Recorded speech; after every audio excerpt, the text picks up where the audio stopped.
Shalom, Bapak Ibu Saudara. Saya sedikit membagikan dan meneruskan studi kristalisasi tentang pengajaran Asaf ya. Asaf ini kita tahu dia hidup sejaman dengan Daud dan dia Raja Daud menunjuk dia untuk menjadi pemimpin puji-pujian di Bait Suci pada zaman Daud. Itu masih kemah ya, di mana ada tabut di sana. Nah, kita akan pelajari, ini judulnya saya berikan tema itu pelajaran dari sejarah ya. Ada penyajian pengajaran Asaf di pasal 78 Mazmur ya. Nah, ini Mazmur ini, sejarah ini menceritakan sejarah generasi pertama Israel yang keluar dari Mesir, mati di padang gurun, dan generasi kedua yang dipimpin oleh Yosua, Kaleb juga di sana, masuk ke tanah perjanjian untuk merebut tanah perjanjian itu dari 7 bangsa yang ada di sana. Nah, kita akan melihat poin-poinnya aja, tidak akan seluruhnya kita bahas ya. Jadi kita akan bahas dulu poin-poin bahwa Israel gagal. Kegagalan Israel inilah ya. Generasi pertamanya itu jumlahnya ada 600.000 pasukan ya. Jadi kalau dengan istrinya, dengan anaknya barangkali bisa 2 juta orang kurang lebih yang keluar dari Mesir. Bayangkan saudaraku ya. Nah, 600.000 orang ini, pasukan ini yang siap untuk bertempur merebut tanah perjanjian, saya bacakan ini ayatnya ya. Pasal 78 Mazmur itu dikatakan di sini, sebab mereka tidak percaya kepada Tuhan ya, dan tidak yakin akan keselamatan daripadanya. Artinya tidak yakin bahwa Tuhan itu berencana membawa mereka dari perbudakan di Mesir masuk ke tanah perjanjian yang dimana penuh dengan madu dan susu tanah itu.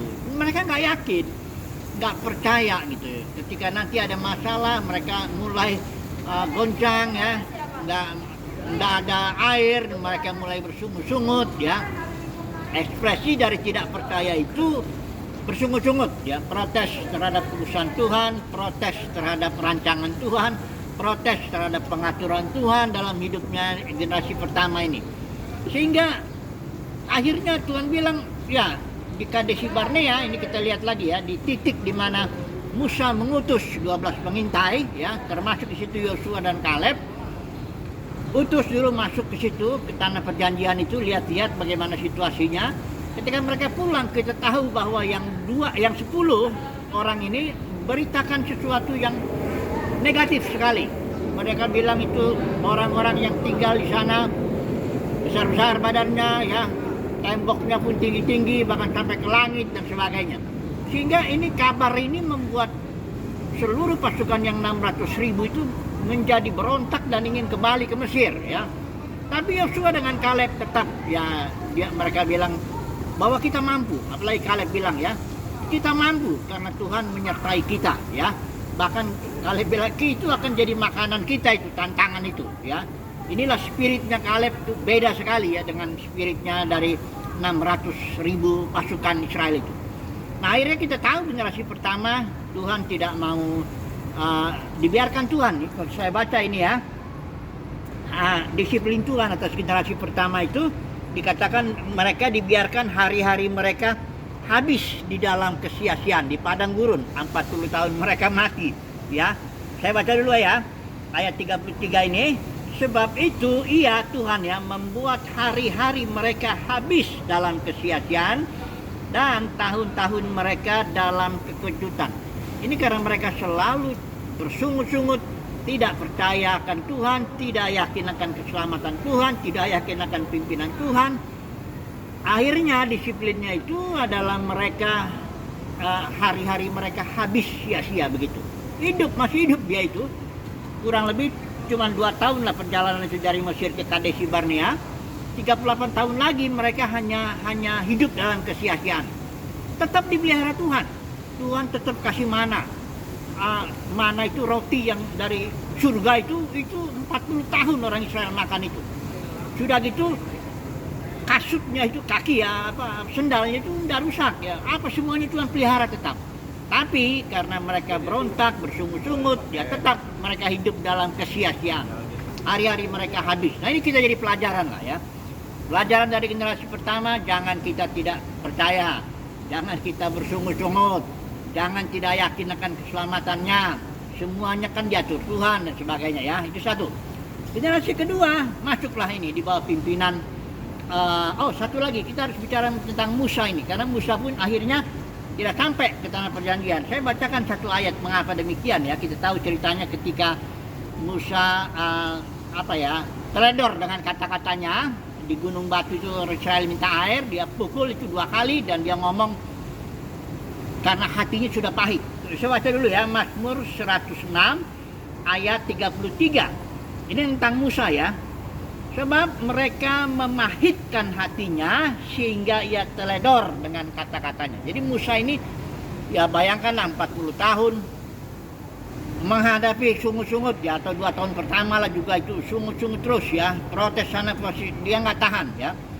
Akhirnya hatinya pahit, dan ketika Israel itu minta air, di situ Tuhan sebenarnya tidak marah sama Israel, tapi Musa di situ pahit hatinya dan dia teledor dengan kata-katanya. Dia memukul gunung batu 2 kali, terjadi mujizat juga.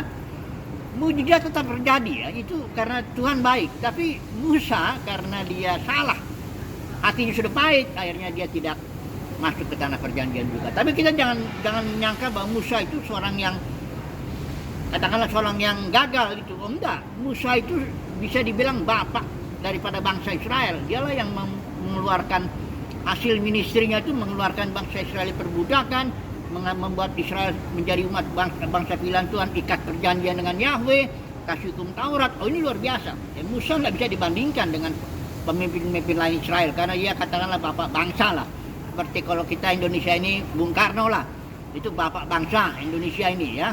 Karena dia Soekarno itu membawa kita dari penjajahan.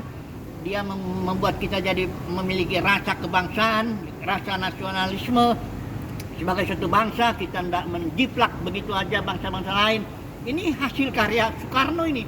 Dia memberikan, ya dia katakan Pancasila itu sebagai suatu dasar, landasan ya.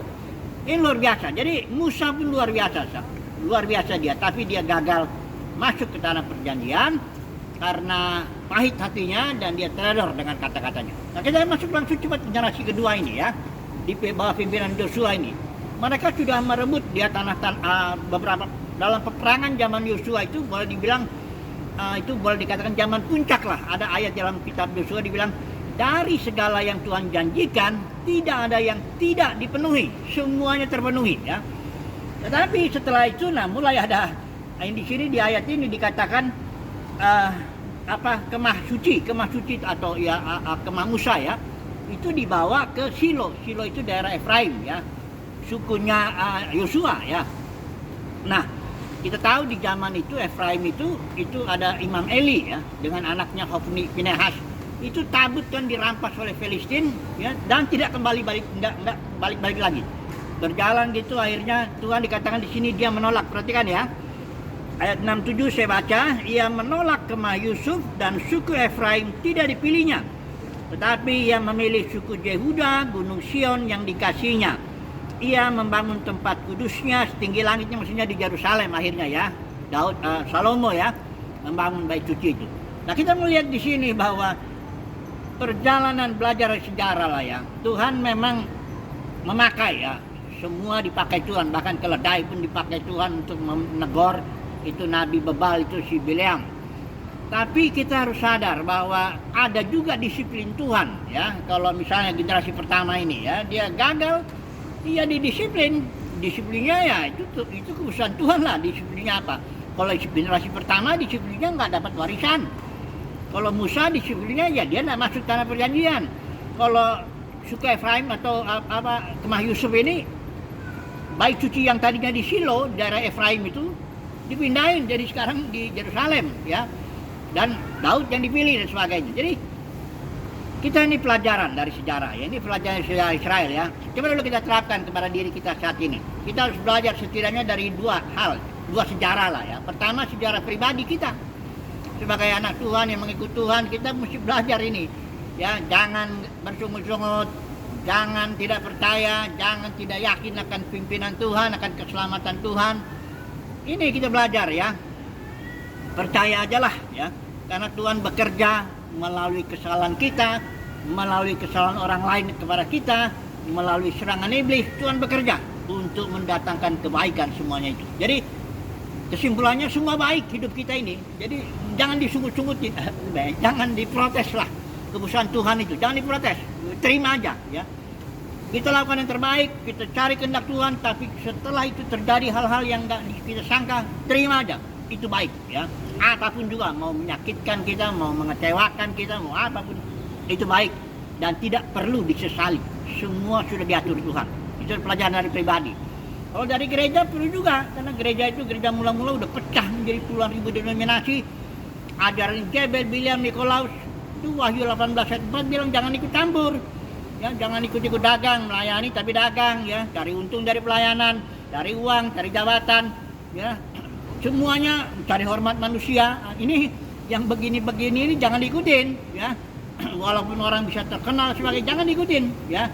Kita lakukanlah apa yang dengan hati yang tulus di hadapan Tuhan, hiduplah di hadapan Tuhan, kita melayani Tuhan ya.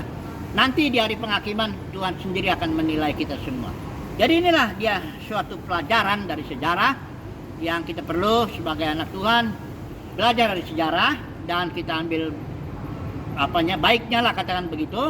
Kita menjadi orang yang tidak bersungut-sungut, menjadi orang yang percaya, menjadi orang yang yakin akan keselamatan Tuhan dan tidak ambil bagian dalam kemerosotan zaman kita ini ya. Dalam kekristenan kemerosotannya tiga itu ya, ajaran Jebel, Bileam dan Nikolaus. Haleluya. Amin.